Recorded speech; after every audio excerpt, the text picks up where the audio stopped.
Halo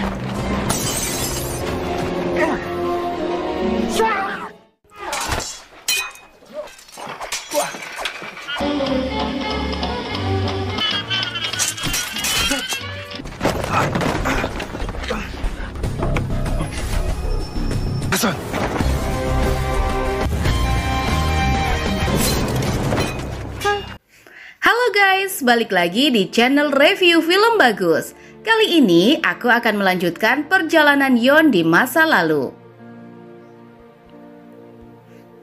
Di episode 3 ini diawali dengan rombongan tentara Jepang mengunjungi tempat Hongju.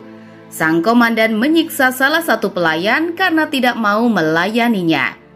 Hongju yang melihat kejadian itu lalu menawarkan diri untuk menggantikan pelayan itu. Dia bahkan rela melakukannya dengan gratis, tapi dengan syarat Pak Komandan ini harus bisa menang dalam kompetisi minum alkohol.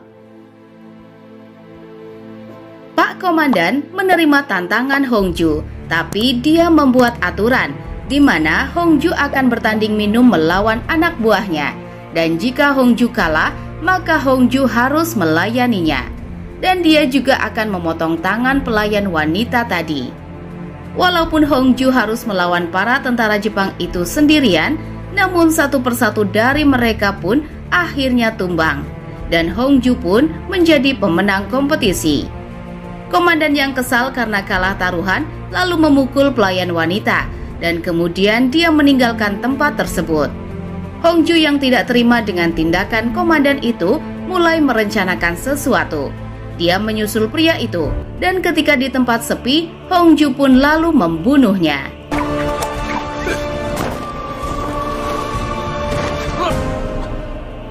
Di tempat lain di sebuah klub, Rang sedang minum seorang diri. Dia terlihat galau karena tidak ingin berpisah dengan kakaknya. Sambil minum, Rang memperhatikan seorang wanita cantik yang sedang bernyanyi. Rang ingat jika wanita itu adalah orang yang membantunya berdandan di salon kemarin. Tapi anehnya wanita itu memiliki ekor ikan. Para pengunjung klub menyadari jika wanita itu keturunan ras putri duyung, dan mereka pun mulai menggodanya. Rang yang tidak terima melihat hal tersebut lalu menghajar mereka semua.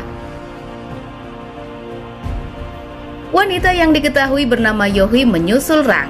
Dia mengucapkan terima kasih karena Rang telah membantunya, dan sebagai tanda pertemuan mereka, Yohi memberi Rang salah satu sisiknya. Muyong mendatangi sebuah kuil kuno. Dia berencana akan membebaskan seorang gadis kecil yang tersegel di tempat tersebut.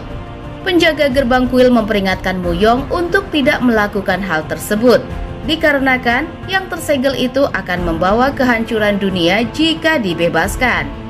Tapi Muyong tidak memperdulikan nasihat penjaga kuil itu, dan kemudian dia pun lalu bertarung melawan para penjaga gerbang kuil.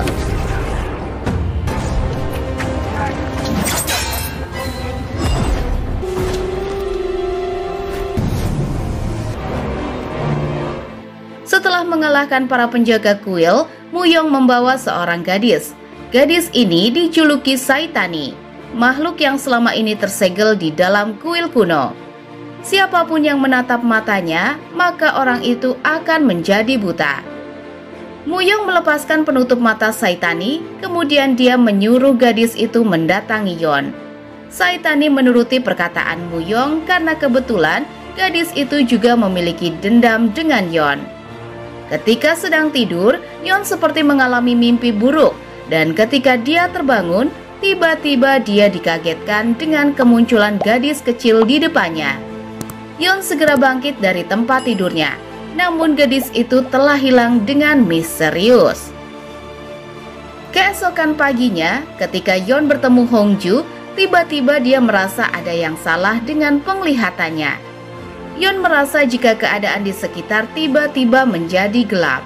Hongju lalu mendekati Yeon, tapi tiba-tiba Muyong datang menebaskan pedangnya. Untung saja dengan cepat Hongju menyelamatkan Yeon, tapi Hongju merahasiakan dari Yeon jika orang yang ingin membunuhnya itu adalah Muyong. Hongju mendatangi tempat persembunyian Muyong, Dia sangat marah karena Muyong telah membebaskan seorang monster berbahaya. Tapi Muyong tidak peduli, dia akan melakukan apapun untuk membalaskan dendamnya.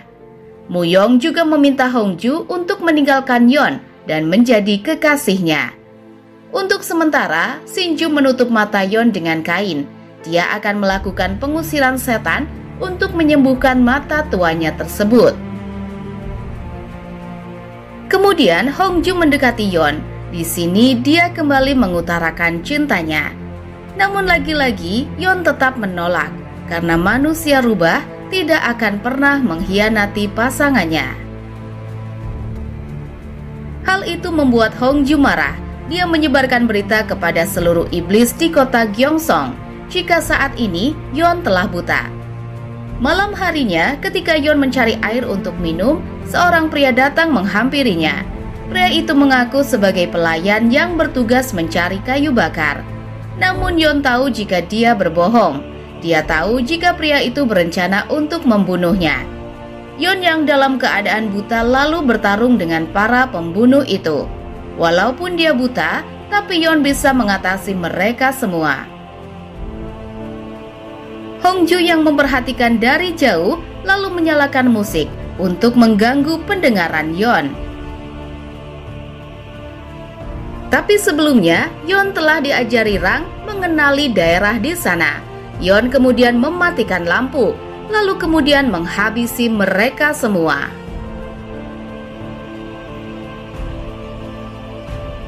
Di tempat lain, Sinju dan Rang sedang bersiap melakukan pengusiran setan. Setelah semua perlengkapan disiapkan, Sinju menyuruh Rang memasuki lingkaran. Dia berkata, Rang harus membakar rambut milik Yeon tepat tengah malam. Kemudian, Rang harus pergi sesegera mungkin dan tidak boleh menoleh ke belakang apapun yang terjadi. Tepat tengah malam, Rang melakukan apa yang dikatakan Sinju. Dia membakar rambut Yeon dan seketika petir pun menggelegar. Rang kemudian bergegas meninggalkan tempat tersebut. Tapi ketika dia tiba di tempat Hongju, tiba-tiba seseorang menyerangnya yang membuat dia seketika pingsan. Begitu juga dengan Sinju. Saat dia melihat jika ritual yang dilakukan Rang berhasil, dia juga diserang hingga pingsan. Dan orang yang melakukan itu semua adalah Muyong. Di tempat lain, Sunwo mengunjungi sebuah butik dan bertemu dengan seorang wanita tua. Di sana, Sunwo memberitahukan jika ada bom yang dikirim dari Shanghai. Dan rencananya bom itu akan disimpan di sana. Tapi rencana mereka itu diketahui oleh anak buah Jenderal Kato. Hongju dipanggil menghadap Taluipa. Dia dihukum karena telah membunuh komandan Jepang sebelumnya. Namun Hongju tidak menyesali perbuatannya itu. Dia juga memberitahu Taluipa jika sekarang Muyong telah kembali. Hal itu membuat Taluipa kaget karena seharusnya Muyong masih tersegel menjadi batu. Dia penasaran siapa orang yang telah membebaskan Muyong. Setelah menghabisi para pembunuh sebelumnya, Yeon mendapatkan sebuah kiriman anak panah. Pada anak panah itu tergantung jam tangan Rang dan sapu tangan milik Sinju. Tapi Yeon tidak bisa membaca pesan yang ditulis di sana. Yeon meminta bantuan gadis kecil untuk membacakan isi pesan tersebut. Dia tidak tahu jika gadis kecil itu adalah Saitani, orang yang telah membuatnya buta.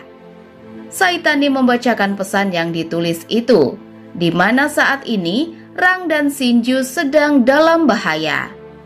Pengirim pesan meminta Yeon harus mengunjungi sebuah kuil kuno jika ingin menyelamatkan mereka.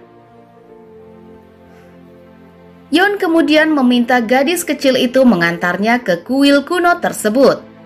Tapi begitu tiba di tengah hutan, Muyong menyerang Yeon dengan panah. Yeon tahu jika penyerang itu adalah pencuri bertopeng. Dia lalu menyerah dan memberikan pedangnya. Tapi ternyata itu adalah jebakan karena tidak semua orang bisa memegang pedangnya tersebut. Sementara itu, saat ini Rang dan Sinju diikat dalam sebuah sumur yang saat ini berusaha melepaskan ikatan mereka untuk keluar dari sumur. Tapi mereka berdua mulai kehabisan tenaga. Rang lalu mengorbankan diri untuk membantu Shinju agar tetap bisa bertahan. Tapi tanpa diduga, sisik yang diberikan Yohi sebelumnya bersinar. Dan pada saat bersamaan, Yohi merasakan jika Rang dalam bahaya. Yon akhirnya tiba di kuil kuno. Yon berteriak meminta agar penglihatannya dikembalikan. Gadis kecil Saitani berkata, jika itu disebabkan kesalahan Yon sendiri, karena sebelumnya Yon telah melanggar sumpahnya. Yon kebingungan dengan apa yang dikatakan Saitani. Tapi ketika lonceng gadis itu berbunyi, Yon dibawa ke penglihatan masa lalu. Di mana saat dulu, Yon masih menjadi dewa gunung. Dia memberikan sebuah lonceng kepada seorang gadis kecil sebagai hadiah. Karena gadis kecil itu telah menyelamatkan seekor ikan. Saat itu, Yon bersumpah akan mengabulkan satu permintaan gadis kecil tersebut. Gadis kecil itu dulunya memiliki saudara kembar. Karena mereka sangat miskin dan tidak memiliki makanan, ayah mereka lalu menjual kembarannya kepada seorang wanita pengikut sekte sesat. Gadis kecil ini yang kasihan melihat kembarannya lalu menggantikan kembarannya itu. Tapi ternyata dia dijadikan tumbal dan dikunci di dalam sebuah peti. Dalam keadaan sulit itu, dia meminta bantuan Yon. Tapi hingga dia meninggal tidak pernah datang membantunya. Yon sangat merasa bersalah atas apa yang menimpa gadis itu. Tapi saat itu, dia sudah tidak menjadi dewa gunung lagi karena memilih hidup bersama manusia. Yon meminta maaf. Dia juga ingat jika nama gadis itu adalah Zalea.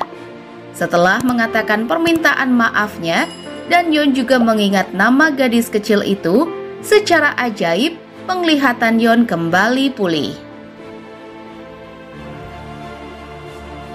Yon memasuki kuil dan menghancurkan peti mati yang menyegel Zalea selama ini. Dia lalu berkata, jika mulai sekarang, Zalea tidak perlu lagi menjadi Saitani. Zalea berterima kasih karena Yon telah membebaskannya. Dia memberitahu jika Rang dan Shinju dikurung di dalam sebuah sumur. Dan setelah itu, tubuh gadis kecil itu pun lenyap. Yon segera menuju sumur tersebut. Di sana dia mengangkat Shinju naik ke atas. Tapi saat ini, Rang sudah tenggelam dalam keadaan tangan terikat. Untung saja Yohi datang menyelamatkannya. Dan film pun selesai. Oke guys, itu dia alur cerita film Tale of Nine Tails episode 3. Nantikan episode selanjutnya hanya di channel ini ya guys. Terima kasih karena telah menonton. Jangan lupa untuk selalu dukung channel ini dengan cara like, komen, dan subscribe. Aku admin review film bagus, mohon undur diri. See you next video.